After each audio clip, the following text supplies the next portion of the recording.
চোরের মায়ের বড় গলা। বন্ধুরা, আমরা বাঙালিরা ছোটোবেলা থেকে এই কথাটা শুনে আসছি যে যে চুরি করে তার মা ফটর ফটর বেশি করে, বগর বগর বেশি করে, কথা বলে বেশি। ঠিক পাকিস্তানের অবস্থা তাই বন্ধুরা। এশিয়া কাপ জিতেছি আমরা, 3 দিন হয়ে গেছে, কিন্তু চোর পাকিস্তানের মহসিন নাকভি যে ট্রফিটা চুরি করে পাকিস্তানে পালিয়েছে, সেই ট্রফিটা এখনও ভারতের কাছে হস্তান্তর করেনি বন্ধুরা। তার মানে ভাবো যে আমাদের ট্রফি, আমাদের জেতা ট্রফি তারা দিচ্ছে না।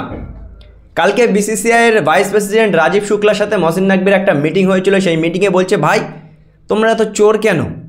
ভারত জিতেছে এশিয়া কাপটা, তোমরা ট্রফি নিয়ে যাওয়ার কে? আর সবথেকে বড় কথা যে এশিয়ান ক্রিকেট কাউন্সিলের যে প্রেসিডেন্ট পদে এই চোর বসে আছে, এই মহসিন নাকভি, একে এখনও কেন সাসপেন্ড করা হলো না প্রেসিডেন্ট পদ থেকে? এই চোর এই কোনো অ্যাঙ্গেলে কি মনে হয় যে এ একটা বড় সংস্থা, এশিয়ান ক্রিকেট কাউন্সিলের আন্ডারে 15-20টা দেশ, সেই দেশের আন্ডারে একে বসিয়ে রেখেছে এই অশিক্ষিত চোরকে? তোর কোন সাহসে তুই ভারতের কাছ থেকে এই ট্রফিটা চুরি করে নিয়ে চলে গেলি? তোকে সাহস কে দিয়েছে? এই ট্রফিটা কি তোর বাপের সম্পত্তি? ভারতীয় ক্রিকেট টিম ঠিক এমনই বলছে, ভাই তোদের বাপের সম্পত্তি এটা, আমরা জিতেছি, আমাদের যোগ্য, ট্রফি নিয়ে যাওয়ার তুই কে? বন্ধুরা, কালকে সূর্যকুমার যাদব একটা টিভি ইন্টারভিউতে বলছিল যে আমরা ট্রফি নেওয়ার জন্যে পুরোপুরি তৈরি ছিলাম, আমরা পাকিস্তানের ওই যে চোর মহসিন নাকভিকে আমরা ওয়েট করাইনি। তা সত্ত্বেও সে ইগো দেখিয়ে ভারতের সাথে এক প্রকার বদলা নেওয়ার জন্য সেই প্রথম ম্যাচে যখন হাত মেলায়নি, মুখের সামনে দরজাটা দিয়ে দেয়, সেই কারণেই নাকি সে ইগো দেখিয়ে ট্রফি নিয়ে চম্পট দিল। সূর্যকুমার যাদব ঠিক এই কথাটা বলেছে সে, যে আমরা ট্রফি নেওয়ার জন্য দাঁড়িয়েছিলাম, কিন্তু মহসিন নাকভি ট্রফি নিয়ে তাদের সামনে চলে গেল।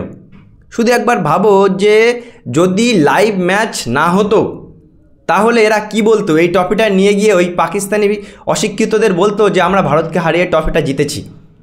আমি বলবো, ভাই এই ট্রফি নিয়ে কোনো কাজ নেই, ভাই প্লাস্টিকের একটা জিনিস পাকিস্তান বিক্রি করে দিয়ে 2-4 দিন তাদের সংসার চলতে পারে, তারা তো ভিখারি।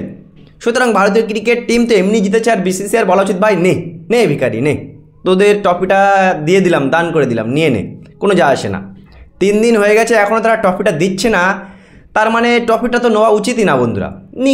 নিয়ে তোরা যা পারিস কর, এরম বলে দিতে হবে বিসিসিআই। তার কারণ যে 3 দিন হয়ে গেছে ট্রফি দিচ্ছে না, চুরি করে নিয়ে গেছে, তা সত্ত্বেও আইসিসি কোনো পদক্ষেপ নিচ্ছে না। বিসিসিআই একের পর এক মিটিং করছে। ভাই মিটিং কি ভাই?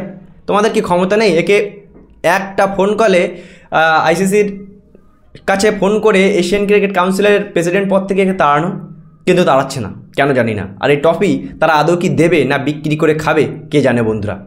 কি বলবে বন্ধুরা? এই সকল চোরদের কি এশিয়ান ক্রিকেট কাউন্সিলের পদে বসানো উচিত? অবশ্যই জানাবে তোমাদের মতামত কমেন্ট সেকশানে।